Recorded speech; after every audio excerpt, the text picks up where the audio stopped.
Evet sevgili saat severler, herkesi selamlıyoruz. Saatçilik dünyasının en önemli fuar organizasyonlarından biri olan Watches and Wonders bu yılda geçen sene olduğu gibi dijital olarak düzenleniyor ve Horobox ekibi olarak tüm yenilikleri hızlıca yakından takip etmeye çalışıyoruz. Bugün Doruk var yanımda. Doruk Çelebi bir değişiklik yaptık. Burak Bayram biraz rahatsız. Doruk'la beraber IWC'nin yeni tanıttığı pilot saati, kronografı beraber burada yorumlayacağız. Nasılsın Doruk? İyiyim, teşekkürler. Fuardaki gelişmelerden? Vallahi heyecanla takip ediyoruz. Yani bu pandemi koşullarında da olsa markalar iyi çalışmışlar. Evet. Geçen sene biraz karışıktı ama bu sene biraz daha organize olmuşlar diye düşünüyorum. Alışmışlar herhalde. Biraz daha derslerine iyi çalışmışlar bu sene. En azından biz de Horobox ekibi olarak hızlı bir şekilde saati ele geçirdik. Pilot saatini ki IWC için çok önemli bir segment. Bu sene yenilediler hepsini ve biz de saati canlı olarak aldık ve sana yorumlarını saatle ilgili soracağız. Evet, ele geçirmekten fazlasını yaptık. Yani saate baya işkence testi uyguladık. Aynen öyle. Sonuçlar güzeldi ama olumlu. Sonuçlar güzel. Peki evet, IWC için önemli bir segment dedik. Pilot saatleri. Bizim elimizde de kronograf modeli var.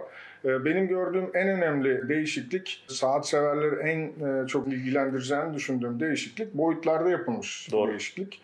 43 milimden 41 milime düşmüş. Kalınlığında da aşağı yukarı 1 milimlik evet, 0.9-1 milimlik bir azalma var. Neler düşünüyorsun kolunda taşıdığın süre içerisinde? Yani önceki 43 milimlik değeri açıkçası birazcık fazla buluyordum ki ben büyük saat bu trendinden oldukça uzak biriyim.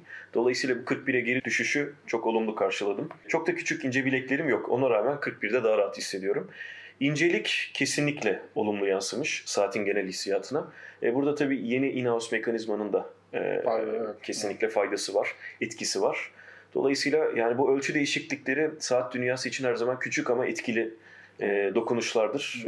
IWC tarafında da son derece olumlu karşıladı. Şimdi in-house makine dedik ama bu zaten ellerinde olan bir kalibre. 69 Doğru. serisi. 79'dan 69'a geçtiler. Benim elimdeki bronz da aslında 69 serisi. Evet. Bu iki saat tam bu Spitfire değil ama ikisi arasındaki en büyük fark bence kalınlık farkı. Yani 1 milimlik kalınlık böyle bir saatte çok ciddi bir fark yaratıyor. Doğru. Bununla beraber benim kişisel düşüncem pilot saatlerinin biraz daha büyük olması hem kullanımı açısından gerçek amacına uygun olması açısından ama bu tabii benim şahsi fikrim. Kalibredeki değişiklikler yani nedir genel anlamda en çok göze çarpan değişiklik?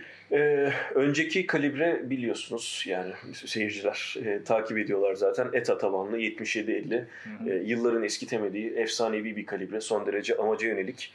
Yani fiyat performans oranı çok yüksek bir mekanizmadan bahsediyoruz ama artık kullanıcılar kendini daha özel hissetmek, içinde kullanılan mekanizmaya dair işlevsel olmasa da sadece onu biliyor olma bazında o farkı hissetmek istiyorlar. Dolayısıyla in-house'a geçiş bence artık belli bir segmentin üzerindeki mekanizmalarda bir şart ki zaten ETA'da yaptığı bir takım stratejilerle, uyguladığı stratejilerle bu geçişi hızlandırdı.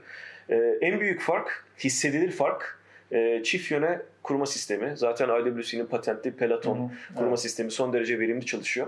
Ama çift yöne kurma sistemiyle bu 7750'ye özgü bir titreşim konusu vardır. Bir de sesi var tabii. Hem sesi vardır hem titreşim vardır. Tek yöne kurma yaptığı için böyle bileğinizde ani bir hareketle bilekteki titreşimi hissedersiniz. Şu anda çok daha rafine çalışan, çok daha ince böyle ayarlanmış bir mekanizma, bir kurma mekanizması hissiyatı veren bir kalibreyle karşı karşıyayız. Onun dışında tabii yine in-house kalibre olduğu için saatin saniye kolu saat 6 pozisyonunda. Yani 9'dan 6'ya alınmış. Evet, küçük saniyeden bahsediyorum. Daha doğrusu kronografın saat ibresiyle saatin küçük saniyesi yer değiştirilmiş. Evet, subdial diziliminde, alt kadran diziliminde bir farklılık olmuş. Bir farklılık var ama değişikliğinden kaynaklı. Doğru. Onun dışında yine 12-9-6 pozisyonu devam ediyor. İşte tarih ve gün pencereleri olduğu yerde devam ediyor. Hissiyat açısından bence çok yerinde, yani küçük dokunuşlar ama yerinde dokunuşlar. Bence kullanıcısına gerekli etkiyi yaratmış. Evet, 2 saatlik bir power reserve farkı da var. 46'dan 48'e ama yani kayda değer bir gelişme değil. Ama bence en kayda değer gelişme tabii kalibreyi saatin arkasını çevirdiğimizde kesinlikle görüyor olmamız. Yani bilekte çoğu zaman tabii kalibre bileğimize bakan yönde kalıyor. Ama saati çıkardığında onu seyretmek ki oldukça üzerinde emek Güzel sarf edilmiş bir görüntüleri. kalibre var. Son derece başarılı. Yani oradaki o kolon çark koordinatörünü kronografı bastığında işte dönüşünü seyretmek. Oldukça başarılı bir rotor işlemesi var. Bence gayet güzel. Güzel olmuş. Peki bir de bence en önemli gelişmelerden biri diyelim. Çabuk değiştirilebilen, kolay değiştirilebilen Kesinlikle. kayış, bilezik, hatta 3 tane versiyonu var. Senin bileğinde şu an deri kayışı var, Evet. metal bileziği ve kauçuk kayışı ve çok basit bir hareketle bunları çıkartıp Çok doğru. değiştirebiliyorsun. Onun hakkında ne düşünüyorsun? Şimdi pilot saatiyle, bu arada önceki söylediğim bir şeyi de altını çizmek istiyorum. Evet, bence de pilot saatleri ebat olarak daha büyük olmalı. Yani bu ta 2. Dünya Savaşı'ndan itibaren süregelen bir saatçilik geleneği. Evet. Ama işin bir de kullanışlılık yönü var. Bir de günlük hayatta saatin günlük hayatımıza entegre olabilmesi yönü var. Dolayısıyla aradaki dengeyi kurmak lazım. Yani önceki 43 milimde, şu anki 41 milimde yanlış değerler değil. Burada birazcık daha subjektif fikirler ön plana Evet. çıkıyor. Dolayısıyla şimdiki de güzel, önceki de güzeldi. Tamamen kullanıcının yorumu. Kayış konusuna gelince bir pilot saatiyle tabii ki deri kayış son derece özdeşleşmiş bir kombinasyon. IWC bu konuda her zaman başarılıydı. Şu anki çabuk kayış değiştirebilme mekanizmasına bayıldım. Yani bir saniye içinde Tık diye bir anda hemen yepyeni bir saat çıkarıyorsunuz. geliyor yani. Yeni saati takıyorsunuz. Gerçekten birkaç saniye içinde bambaşka bir saate kavuşuyorsunuz. Dürüst olmak gerekirse saatle beraber gelen deri kayış seçeneğini, yani derinin kalitesi mi diyeyim, belki de ben çok az saati kullanıyorum. Zamanla belki yumuşayacak, bileğimin kavisine biraz daha uyum sağlayacak. Ama derinin biraz daha konforlu olmasını tercih Ya ederdim. sanırım aynı kayış. Ben yaklaşık bir 15 gündür kullanıyorum. Bu saat orada 15 gün oldu. Gayet aslında oturdu. Yani bence O zaman biraz zaman vermek alakalı lazım. bir şey. Ben o kadar kullanma fırsatı Bir de tabii yakalamadım. şeyi de ekleyeyim. Yani bu saat tek kayış seçeneğiyle satılıyor. Ve 3 farklı referans olarak satılıyor. Yani bilezikle almak istersen ayrı referans, kauçuklu almak ya da deriyle almak istersen hepsi ayrı referans. Ama akabinde tabii istediğin herhangi bir kayışı ya da bileziği satın almak da mümkün. Yani IWC'nin pilot saatleri serisine metal bileziği hiç yakıştırmazdım. Metal bilezikle denediğimde çok konforlu. Kilit kısmında ki hassas ayar mekanizması son derece kolay çalışıyor. Çok rahat bir şekilde bileğinize tam uyumlu hale getirebiliyorsunuz.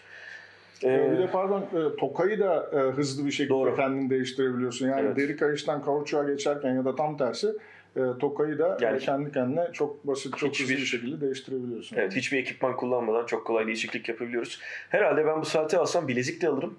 Sonrasında belki IWC'nin yani orijinal kayışını alabilirim ama şöyle bir değişiklik var. 21 milimden 20 milime daraldı. Bu boynuz genişliğinden bahsediyorum.